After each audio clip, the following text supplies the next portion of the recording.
इन्नल हम्दलिल्लाह नहमदुहु व नस्तईनुहु व नस्तगफिरुह व नऊज़ु बिल्लाहि मिन शुरूरि अनफुसिना व मिन सय्यिआति अअमालिना मन यहदिहिल्लाहु फला मुज़िल्ल लहु व मन युज़लिल्हु फला हादिय लहु व अशहदु अन ला इलाहा इल्लल्लाहु वहदहु ला शरीका लहु व अशहदु अन्न मुहम्मदन अब्दुहु व रसूलुहु अम्मा बाद फ़इन्न खैरल हदीस किताबुल्लाह व खैरल हदी हदी मुहम्मदिन सल्लल्लाहु अलैहि वसल्लम व शर्रल उमूरि मुहदसातुहा व कुल्लु मुहदसतिन बिदअह व कुल्लु बिदअतिन ज़लालह व कुल्लु ज़लालतिन फिन्नार। फ़अऊज़ु बिल्लाहि समीइल अलीम मिनश शैतानिर रजीम मिन हम्ज़िहि व नफ़्ख़िहि व नफ़्सिहि बिस्मिल्लाहिर रहमानिर रहीम। व मन युतिइल्लाह व रसूलहु युदखिलहु जन्नातिन तजरी मिन तहतिहल अनहार ख़ालिदीन फ़ीहा व ज़ालिकल फ़ौज़ुल अज़ीम। व मन यअसिल्लाह व रसूलहु व यतअद्द हुदूदहु युदखिलहु नारन ख़ालिदन फ़ीहा वलहु अज़ाबुम मुहीन। वक़ाल नबी सल्लल्लाहु अलैहि वसल्लम मन अहदस फ़ी अम्रिना हाज़ा मा लैसा मिन्हु फ़हुव रद्द। रवाहुल बुख़ारी। रब्बि इश्रह ली सदरी व यस्सिर ली अमरी वहलुल उक़दतम मिन लिसानी यफ़क़हू क़ौली। रब्बि ज़िदनी इल्मा आमीन। अल्लाहुम्मा रब्बि ज़िदनी इल्मा आमीन। तमाम किस्म की तारीफ़ें अल्लाह रब्बुल आलमीन के लिए लायक़ व ज़ेबा है, जो हर किस्म की तारीफ़ का मुस्तहिक़ है। उसकी जितनी भी तारीफ़ें की जाए कम हैं, वो बड़ा तारीफ़ वाला है। उसी ने इंसानों को पैदा किया और इंसानों के अंदर से अपने नेक बंदों को नबी बनाया, रसूल बनाया। आखिर में प्यारे नबी जनाब मोहम्मद रसूलुल्लाह सल्लल्लाहु अलैहि वसल्लम को इस दुनिया के अंदर क़यामत तक आने वाले तमाम इंसानों के लिए रहमत बना के भेजा। दरूद व सलाम नाज़िल हो तमाम अम्बिया पर, तमाम नबियों पर, ख़ास तौर से अल्लाह के आखिरी नबी प्यारे नबी जनाब मोहम्मद रसूलुल्लाह सल्लल्लाहु अलैहि व अला आलिहि व अस्हाबिहि वसल्लम पर अल्लाहुम्मा सल्लि व सल्लिम व बारिक अलैहि। सामीन, इस्लामी साल का ये तीसरा महीना है, रबीउल अव्वल का महीना। और ये महीना वो महीना है जिसके अंदर अल्लाह के प्यारे नबी जनाब मोहम्मद रसूलुल्लाह सल्लल्लाहु अलैहि वसल्लम इस दुनिया के अंदर आए, यानी आपकी पैदाइश हुई। अल्लाह के प्यारे नबी सल्लल्लाहु अलैहि वसल्लम जिस वक्त दुनिया के अंदर मबूस किए गए या जिस वक्त आपकी पैदाइश हुई, वो ज़माना बड़ा ही तारीख़ ज़माना था। अल्लाह रब्बुल आलमीन के नाम लेने वाले इंसान जो है गिने चुने बाकी थे। लोग अपने रब को भूल चुके थे, अपने माबूद को भूल चुके थे और लोगों के अंदर से इंसानियत ख़त्म हो चुकी थी और दरिंदगी इंसानों में आ चुकी थी। इंसान जानवर बन चुका था, वहशी हो चुका था इंसान। ये वो ज़माना था जहाँ पर मासूमों को मुस्कुराने का हक़ नहीं था, जहाँ पर रास्ते पे चलने वाले मुसाफिरों को लूट लिया जाता था, जहाँ पर बेहयाई के अड्डे खुले हुए थे, ज़िनाकारी आम थी, फहशकारी आम थी। ऐसे माहौल के अंदर अल्लाह रब्बुल आलमीन ने अल्लाह के नबी सल्लल्लाहु अलैहि वसल्लम को मबूस किया। रसूल अकरम सल्लल्लाहु अलैहि वसल्लम का इस महीने से बड़ा गहरा ताल्लुक़ है, क्योंकि आप इसी महीने के अंदर पैदा हुए हैं। और आपकी पैदाइश के सिलसिले में मुअर्रिख़ीन के दरमियान काफ़ी इख्तिलाफ पाया जाता है। लोगों ने मुख्तलिफ़ तारीख़ें बयान की हैं आपकी पैदाइश के ताल्लुक़ से, लेकिन सही मुस्लिम की हदीस जो इमाम मुस्लिम ने सही मुस्लिम में नक़ल किया, उस हदीस को वो हदीस बताती है कि अल्लाह के नबी सल्लल्लाहु अलैहि वसल्लम 9 तारीख़ को ही पैदा हुए हैं रबीउल अव्वल की। 8 तारीख़ से लेकर 12 तारीख़ तक का बड़ा इख्तिलाफ है। और भी लोगों ने बातें कही हैं, लेकिन साइंटिफिक नज़रिए के एतबार से भी और जो तारीख़ें हैं तारीख़ के एतबार से भी और अक़ल नक़ल दोनों के एतबार से मौलाना शफ़ीउर रहमान मुबारकपुरी रहमतुल्लाह अलैह ने अर्रहीक़ुल मख़तूम के अंदर जिस बात को साबित किया है, वो बात जो है जदीद पैमाने के एतबार से भी बहुत ही ज़्यादा मजबूत है। और मिस्र के मशहूर महमूद पाशा फ़नकी रहमतुल्लाह अलैह ने भी इसी बात को साबित किया है और ये बताया कि अल्लाह के नबी सल्लल्लाहु अलैहि वसल्लम की पैदाइश तो पीर के दिन हुई है, इसमें कोई शुबा नहीं है। तमाम का इस बात पे इत्तेफाक है। इख्तिलाफ तारीख़ के अंदर 8 या 9 या 10 या 11 या 12, जब पीर का दिन मुतय्यन है कि पीर के दिन हुई है तो आप काउंटिंग कर सकते हैं। इस एतबार से तो 9 तारीख़ को ही पीर का दिन बैठता है। ये एक लंबी बहस है, मैंने मुख्तसर आपको एक खाका बताया है इसका। तो रसूल अकरम सल्लल्लाहु अलैहि वसल्लम सही कौल के मुताबिक, हालांकि बाज़ मुहद्दिसीन ने जो बड़े मजबूत हैं अपने ज़माने के अंदर 8 तारीख़ को भी राजी करार दिया है, लेकिन 9 ही तारीख़ ज़्यादा बेहतर है। अल्लाह के प्यारे नबी जनाब मोहम्मद रसूलुल्लाह सल्लल्लाहु अलैहि वसल्लम से सवाल हुआ आपकी पैदाइश के बारे में, यानी मंडे के दिन पीर के दिन रोज़ा रखने के बारे में। अल्लाह के नबी सल्लल्लाहु अलैहि वसल्लम पीर के दिन रोज़े के बारे में आपका क्या ख्याल है? तो आपने फरमाया ज़ालिका यौम, ये ऐसा दिन है, वो नहीं तोफ़ी है, इसी दिन मेरी पैदाइश हुई और उनज़िला अलैया फ़ीही, या इसी दिन मुझ पर अल्लाह रब्बुल आलमीन ने आसमान से वही भेजी। तो ये बात वाज़ेह करती है कि अल्लाह के नबी सल्लल्लाहु अलैहि वसल्लम की पैदाइश पीर के दिन हुई है, मंडे के दिन हुई है, और मंडे के दिन के एतबार से 9 तारीख़ रबीउल अव्वल की बैठती है। तो इस एतबार से अल्लाह के नबी सल्लल्लाहु अलैहि वसल्लम इस महीने के अंदर रबीउल अव्वल की 9 तारीख़ को पैदा हुए हैं। जहाँ इतनी खुशी का मौका था, अल्लाह के नबी सल्लल्लाहु अलैहि वसल्लम दुनिया के अंदर आए, अल्लाह ने आपको नबी बनाया, वहीं पर मुसलमानों के अंदर बहुत सारी खुराफातें इस महीने के ताल्लुक़ से पैदा हो गई। लोगों ने नए नए किस्म के नज़रिए ईजाद किए। अल्लाह के नबी सल्लल्लाहु अलैहि वसल्लम का नाम लेकर किसी ने इस दिन को 12 वफ़ात के नाम से जाना, तो किसी ने ईद मिलादुन्नबी के नाम से जाना। ये सारी चीज़ें ऐसी चीज़ें हैं जिनका किताब और सुन्नत के अंदर कहीं से कोई ताल्लुक़ नहीं है। इसमें कोई शुबा नहीं है अल्लाह के रसूल पैदा हुए, आपकी वफ़ात भी हुई, लेकिन जिस तरह से बहुत सारे अम्बिया दुनिया में आए और दुनिया से चले गए, इसी तरह हमारे नबी भी दुनिया में आए, दुनिया से रुखसत हो गए, दुनिया से चले गए आप। इससे ज़्यादा कुछ नहीं। अगर अल्लाह के नबी सल्लल्लाहु अलैहि वसल्लम की पैदाइश, सालगिरह, ये सारी चीज़ें इस्लाम में होती, अल्लाह के नबी सल्लल्लाहु अलैहि वसल्लम ने 63 साल की ज़िंदगी के अंदर कभी अपनी सालगिरह नहीं मनाई।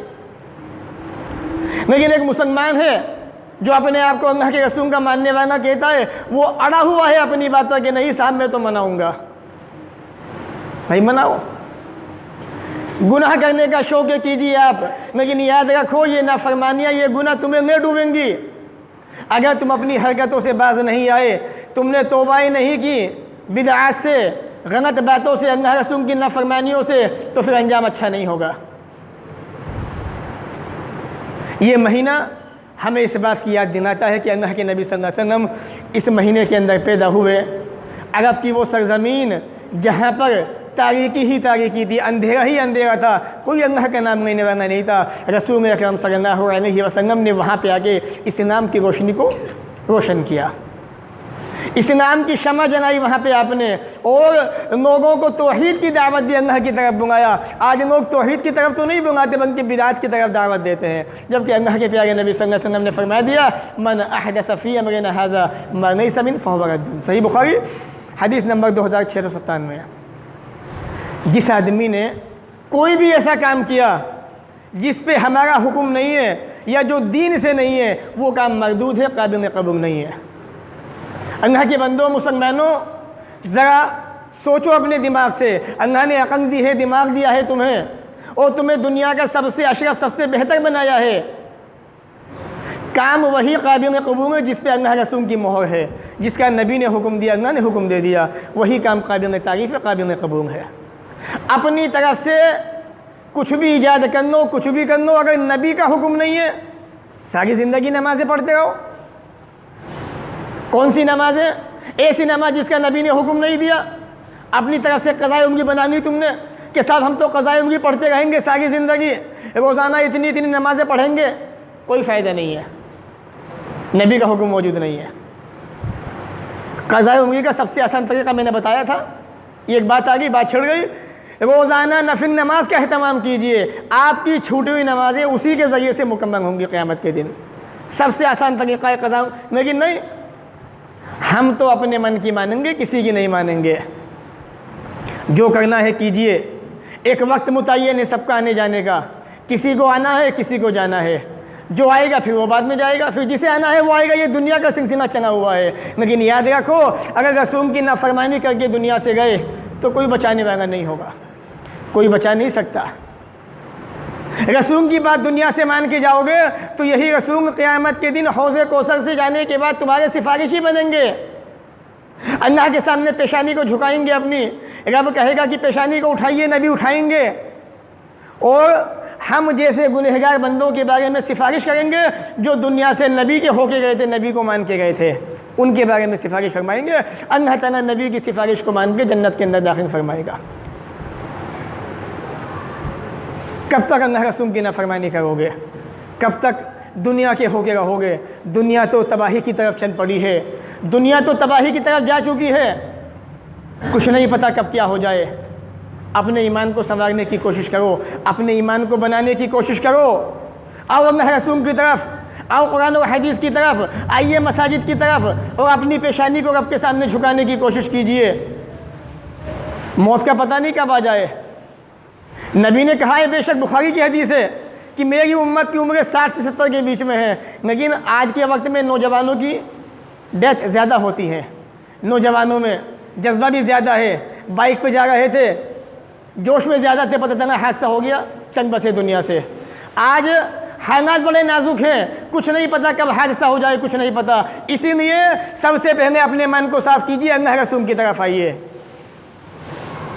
अल्लाह के प्यारे नबी जनाब मोहम्मद रसूलुल्लाह सल्लल्लाहु अलैहि वसल्लम की इताअत कामयाबी का जीना है, कामयाबी की सीढ़ी है। अल्लाह फरमाता है वमन युतिअल्लाह व रसूलहु, जो अल्लाह रसूल का हो गया, जिसने अल्लाह की बात मानी, रसूल की बात मानी। भाइयों, एक बात याद रखना, अच्छी तरह से उसको अपने दिलो दिमाग में बिठाना। हमारे समाज के अंदर, हमारे ही अंदर, हमारे बहुत सारे भाई ऐसे भी हैं जिनके जहनों के अंदर गलत फहमियाँ बैठी हुई हैं और वो अपनी गलत फहमी को हटाना नहीं चाहते, दूर नहीं करना चाहते। वो कहते हैं बस हम जैसे हैं ऐसे ही ठीक है। ऐसा ना कीजिए, इससे आपकी ज़िंदगी बर्बाद हो सकती है। हक़ को पहचानने की कोशिश कीजिए। हमारे अंदर हर इंसान कुछ ना कुछ काम करता है। आप कोई काम करते हैं, जांचते हैं, परखते हैं कि मैं जो काम करने जा रहा हूँ वो काम कैसा है, नुकसान तो नहीं होगा। जाहिर सी बात है आप अपना नुकसान नहीं चाहेंगे, आप अपना नुकसान नहीं करना चाहेंगे। आप चाहेंगे मैं बिज़नेस करूँ तो फ़ायदा उठाऊँ, उसके अंदर आगे बढ़ूँ मैं। आप उसको परखेंगे, तहक़ीक़ करेंगे और जो आदमी वो काम करता है उससे मशवरा भी करेंगे। जब दुनियादारी का आलम ये है 60 साल ज़िंदगी का, वो ज़िंदगी तो हमेशा की ज़िंदगी है, उसके बारे में तहक़ीक़ क्यों नहीं, उसके बारे में हक़ की तलाश क्यों नहीं? थोड़ा इस पे भी सोचिए आप। वो हमेशा की ज़िंदगी है। बहुत सारे भाई कैसे हैं कि मौलाना साहब बात आपकी बिल्कुल सही है, समझ में भी आती है, लेकिन हमारे बाप दादा इतने सारे थे वो गुजर गए, वो उन्होंने एक बात कही थी हमसे कि बेटा बात तो सही है लेकिन 9 18 थे 19 होते हैं, हम तुम्हें बता रहे हैं 18 मानना ही मत बस। कहा कि मौलाना साहब बात तो सही 18, लेकिन मेरे बाप दादा ने 19 से बताए, 19 ही मानूंगा मैं। तो अंजाम क्या होता है? ज़िंदगी तबाही की तरफ चल पड़ती है। आदमी उस रास्ते की तरफ चल पड़ता है जो अल्लाह रसूल का रास्ता नहीं होता। हम सब मुसलमान हैं, नबी का कलमा पढ़ा है, नबी को माना है, अल्लाह को माना है, रसूल की इताअत का हमने दावा किया है, अल्लाह के नबी की मोहब्बत के हम दावेदार हैं। तो थोड़ा अपने दिमाग से भी सोचिए, अल्लाह रसूल की बातों को मानिए। अल्लाह फरमाता है वमन युतिअल्लाह व रसूलहु, जिसने अल्लाह की बात मानी, रसूल की बात मानी। गलती मुझसे भी हो सकती है, आपसे भी हो सकती है। आप सोचते होंगे कि इमाम साहब बहुत अच्छे आलिम है, अच्छी जानकारी है, लेकिन मैं ये समझता हूँ कि मेरे पास कुछ भी नहीं है। बहुत बहुत बड़े बैठे हुए हैं मेरे ऊपर भी जो अच्छे अच्छे जानकार हैं। गलती हमसे भी हो सकती है, आपसे भी हो सकती है। ऐसा नहीं कि इमाम साहब गलती कर ही नहीं सकते, नहीं। गलती सिर्फ एक ही ज़ात ऐसी है जिससे नहीं होती है, अल्लाह के हुक्म से, वो नबी से नहीं होती है सिर्फ बस। नबी मासूम अनिल ख़ता होता है, अल्लाह का हुक्म होता है कि नबी गलती कर ही नहीं सकता, इस्लाम के बारे में, वही के बारे में। लेकिन ज़ाती ज़िंदगी के बारे में नबी से भी गलती हो सकती है। दो चीज़ें, वही के एतबार से, अल्लाह का हुक्म आने के एतबार से नबी से गलती नहीं हो सकती। नबी ने जो हुक्म दे दिया वो अल्लाह का हुक्म था, लेकिन नबी की जो ज़ाती ज़िंदगी थी, नबी ने शादियाँ की, नबी के बच्चे भी हुए, इसी ज़िंदगी के अंदर गलती नबी से भी हो सकती है, हुई भी। इसकी एक मिसाल मैं आपको देता हूँ। अल्लाह के प्यारे नबी सल्लल्लाहु अलैहि वसल्लम हज़रत ज़ैनब के पास जाते थे शहद पीने के लिए, बड़ा मशहूर वाक़या है, बहुत सारे लोग जानते भी होंगे। एक मरतबा शहद पीने गए, हज़रत आयशा रज़ियल्लाहु तआला अन्हा हज़रत हफ्सा ने पिला देंगी कि जैसे आप आएंगे हम कह देंगे कि आपके मुंह से मगाफिर की बू आ रही है। ये एक बदबूदार दरख्त होता है अरब के अंदर। जैसे आए तो कहा कि आपके मुंह से तो बू आ रही है ऐसे ऐसे। कहा कि मैं तो ज़ैनब के पास गया था शहद पीने के लिए, मैं आज से जाऊँगा नहीं शहद पीने। अपने ऊपर शहद को हराम कर दिया अल्लाह के नबी ने। 28 बार सूरह तहरीम सूरह नंबर 66 पहली आयत अल्लाह ने जिब्राइल को भेजा, या अय्युहन नबी लिमा तुहर्रिम मा अहल्लल्लाहु लक तब्तगी मर्ज़ात अज़वाजिक। ए नबी, आप उस चीज़ को हराम क्यों करते हैं जिसको अल्लाह ने हराम किया है। तो ज़ाती ज़िंदगी में गलती नबी से भी हो सकती है, लेकिन इस्लाम के एतबार से, वही आने के एतबार से नबी से गलती नहीं हो सकती। ये दो चीज़ें हैं, इनको समझने की ज़रूरत है। तो गलती किसी से भी हो सकती है, कोई कितना ही बड़ा इमाम क्यों ना हो। इमाम बुखारी रहमतुल्लाह ने सही बुखारी लिखी, आप देखिए इसका मकाम क्या है, गलती उनसे भी हो सकती है। इमाम मुस्लिम रहमतुल्लाह ने, इमाम अबू हनीफा रहमतुल्लाह ने, गलती हर इंसान से इंसान है। तो जहाँ बात सही नज़र आए उसको मानिए, जहाँ गलती हो, अदब का तकाजा ये है कि अदब अपनी जगह पे, लेकिन इमाम साहब आपकी बात में यहाँ पे ये गलती है, अदब के दायरे में ये बात कहिए, बात मानी जाएगी इंशाअल्लाह। आगे अल्लाह फरमाता है जो अल्लाह रसूल का हो गया, रसूल की बात मानी, अल्लाह की बात मानी, युदखिलहु जन्नातिन तजरी मिन तहतिहा अल-अनहार, अल्लाह उनको ऐसी जन्नत में, ऐसे बागात में दाखिल फरमाएगा जिसके नीचे नहरें बह रही हैं। बहुत सारे नौजवान जानते होंगे जिन्होंने नैनीताल का सफ़र किया होगा, शिमला मसूरी घूम के आए होंगे। वहाँ के माहौल, वहाँ का मंज़र बड़ा खुशनुमा होता है, हरियाली होती है। जब झरना पहाड़ी से नीचे गिरता हुआ आता है तो लोग फ़ोटो खींचते हैं, सेल्फियाँ लेते हैं और जाके अपने अब्बू अम्मू को दिखाते हैं कि देखिए कितना प्यारा वहाँ का मंज़र था, किस तरीके से झरने बह रहे थे, दिल को बड़ा सुकून मिलता है। ये दुनिया के झरनों के हालात हैं, वो जन्नत जो अल्लाह ने बनाई हो, वो बागात जो अल्लाह ने बनाए हो अपने नेक बंदों के लिए, और जिसके नीचे से नहरें बह रही हों, क्या हसीन वो मंज़र होगा। इंसान को कितना खुशनुमा वो मंज़र नज़र आएगा। ज़रा सोचो, थोड़ा सा तन्हाई में बैठ के, फुर्सत में बैठ के उस मंज़र पे थोड़ी निगाह डालिए कि वो मंज़र अल्लाह ने अपने बंदों के लिए कैसा बनाया है। नैनीताल जाते हो, शिमला मसूरी जाते हो, पैसे भी खर्च करते हो, बहुत सारी चीज़ें, वहाँ कुछ नहीं। बस अल्लाह तो ये कहता है मेरे बंदे, ये दुनिया की 60 साल ज़िंदगी है तेरी, बस यहाँ मेरी बताई हुई कानून को मान ले, जो मैंने कहा तुझसे उसको मान ले। आखिरत की ज़िंदगी हमेशा की तेरी ज़िंदगी, सारे बागात तेरे, वो जन्नत है तेरी, उसके नीचे नहरें बह रही हैं वो तेरी, और इतना ही नहीं, तेरी खूबसूरत दुनिया की भी वो तो है ही तेरी। जन्नत में जाने के बाद 2 हुए और दूंगा मैं तुझे बोनस के तौर पे, जा, वो भी तेरी।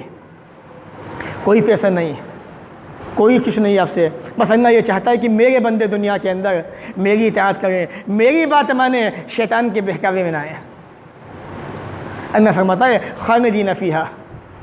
2 बातें मैंने आपसे पहले बताई थी आपको, जन्नत और जहन्नम, इनका फ़र्क क्या है। जन्नत में जो दाखिल हो गया वो कभी वापस नहीं आ सकता। अल्लाह ने कहा कि खालिदीन फ़ीहा, जा हमेशा इसी में रहे, लेकिन जहन्नम में जो जाएगा उम्मीद है वापस आने की, अल्लाह उसे जन्नत में भेजेगा। लेकिन जब जन्नती हो गए आप, जन्नती कब बनेंगे, अल्लाह रसूल की इताअत, अल्लाह रसूल की बात मानने से फ़ायदा ये है। अल्लाह फरमाता है वज़ालिका फ़ौज़ुन अज़ीम, बहुत बड़ी कामयाबी है ये। सूरह निसा सूरह नंबर 4 आयत नंबर 13-14। तो अल्लाह रसूल की बात मानिए, इसी में आपका भी फ़ायदा है, हम सब का फ़ायदा है इसी के अंदर। अगर नहीं मानी, इस महीने के अंदर बिदअत को जन्म दिया आपने, खुराफातें करते रहे, अल्लाह रसूल का नाम लेके कभी वफ़ात का, कभी मीलाद का जश्न मनाया आपने, जिसका कहीं से कहीं कोई सबूत नहीं है। 630 ईस्वी हिजरी के अंदर अल्लाह के नबी सल्लल्लाहु अलैहि वसल्लम की वफ़ात के 619 साल के बाद इस बिदअत को ईजाद किया गया। सहाबा का ज़माना सबसे बेहतर ज़माना, ताबईन का ज़माना सबसे बेहतर ज़माना, इमामों का ज़माना, तबा ताबईन सबसे बेहतर ज़माना। अल्लाह के नबी के सहाबा गुज़र गए, इमामान दीन गुज़र गए, दुनिया के मशहूर 4 इमाम, इमाम अबू हनीफा रहमतुल्लाह अलैह, इमाम मालिक रहमतुल्लाह अलैह, इमाम शाफी रहमतुल्लाह अलैह, इमाम अहमद इब्न हंबल रहमतुल्लाह अलैह, इनका भी ज़माना गुज़र गया।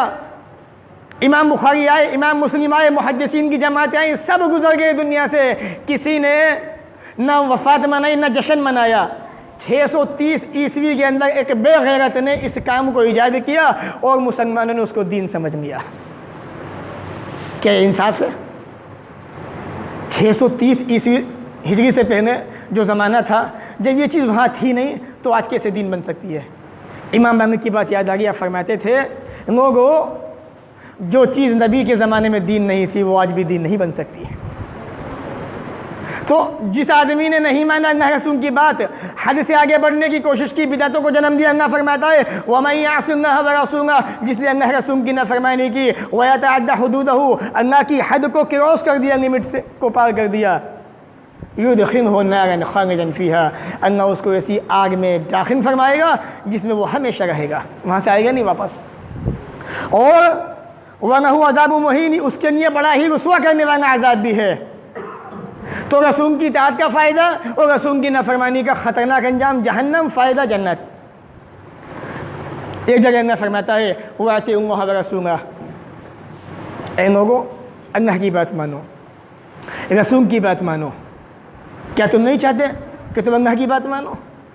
क्या तुम नहीं चाहते कि तुम रसूल की बात मानो? क्या तुम नहीं चाहते कि दुनिया में कामयाब रहो, आखिरत में कामयाब रहो? हर इंसान चाहता है। अल्लाह ने कहा वातिउल्लाह व रसूलह, अल्लाह रसूल की बातों को मानते रहो, वला तनाज़ऊ, आपस में झगड़ो मत। क्यों झगड़ते हो? झगड़ा होता है उसका हल भी होता है, हल क्यों नहीं तलाशते? कभी आपने सोचा? हमेशा बस ज़रा सा इख्तिलाफ हो गया, उसी को एक बड़ा झगड़ा बना लिया, उसी पे लड़ते जा रहे हैं, मरते जा रहे हैं, फतवेबाजी करते जा रहे हैं। अल्लाह ने अक़ल दी है, दिमाग दिया है, इसका इस्तेमाल करो। जानवर नहीं हो आप इंसान हो। अल्लाह ने इंसान बनाया तुम्हें, सबसे अशरफ, सबसे बेहतर। सारी दुनिया को, इतनी बड़ी दुनिया, इतनी सारी नेमतें किसके लिए? इंसान हो, तुम्हारे लिए।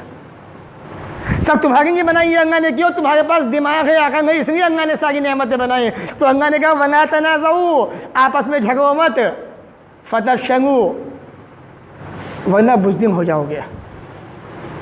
क्या होगा? बुज़दिल हो जाओगे तुम। वतज़हब रिहुकुम, तुम्हारी हवा उखड़ जाएगी। उखड़ गई। झगड़ा भी किया, पार्टियां बनाई, आपस में केसबाजी भी हुई, और जब ये सारे काम हुए तो नतीजा क्या हुआ? हवा उखड़ गई, दूसरी कौमें हम पे हावी हो गई, मुसन्नत हो गई हम पे, और अपने ही हमारा मजाक बनाने लगे, अपने ही हमारा मजाक बनाने लगे। तो ऐसा ना करो, अल्लाह की बात मानो, रसूल की बात मानो, आपस में झगड़ो मत। अगर झगड़ा हो जाए, इख्तिलाफ हो जाए, तो उसका नतीजा क्या होता है मैं आपको बताऊंगा इंशाअल्लाह। बात को ख़त्म करेंगे फिर। अल्लाह फरमाता है वस्बिरु, सब्र से काम लो। अल्लाह रब्बुल आलमीन ने मोमिन को इतना कीमती तोहफ़ा दिया है, सब्र, जो किसी के पास नहीं है, सिर्फ मोमिन के पास होता है। बस मोमिनो, कहाँ गया तुम्हारा वो हथियार? अपने इस हथियार को इस्तेमाल करो। किसी भी हथियार में इतनी ताकत नहीं जो सब्र के अंदर होती है। इन्नल्लाह मअस-साबिरीन, क्योंकि अल्लाह सब्र वालों के साथ होता है। सूरह अनफाल, सूरह नंबर 8, आयत नंबर 46-46। इख्तिलाफ हर ज़माने में रहा है, सहाबा के अंदर भी इख्तिलाफ था, लेकिन सहाबा का एक मेयार था, एक कसौटी थी उनके पास। वो कसौटी क्या है? सूरह निसा, सूरह नंबर 4, आयत नंबर 59 उठा के देखिए आप। अल्लाह फरमाता है वातिउल्लाह व रसूलह फ़इन तनाज़अतुम फ़ी शैइन फरुद्दूहु इलल्लाहि व रसूल। ए ईमान वालों, अगर तुम्हारा किसी मसले में, किसी बात में इख्तिलाफ हो जाए, कहाँ जाओगे? आइए अल्लाह की तरफ, आइए रसूल की तरफ। कुरान को उठाइए, हदीस को उठाइए। हदीस में देखिए हल क्या है। जो बात हदीस में आ जाए उसको मानिए, जो कुरान के अंदर आ जाए उसको मान लीजिए। आज कुरान और हदीस को ना मानने का नतीजा है हम सब इतने सारे होने के बावजूद बिखरे हुए हैं। मेरा तो वो है, मेरा तो वो है, ये तो वाना है, ये तो वाना है। यही होता है बस दुनिया के अंदर। कभी कोई ये नहीं कहता कि हम तो नबी वाले हैं, हम तो मोहम्मदी हैं, हम तो नबी को मानने वाले हैं। कोई नहीं कहता। ये शर्म आती है कहते में आदमी को। भला बताओ, उससे बड़ा बदनसीब कौन होगा जो अपना आदमी को, अपने आप को मोहम्मदी ना कहे, मोहम्मद का मानने वाला ना कहे। तो ये सोचे हमारी जो चेंज हो जाए, इनको बदलो थोड़ा सा।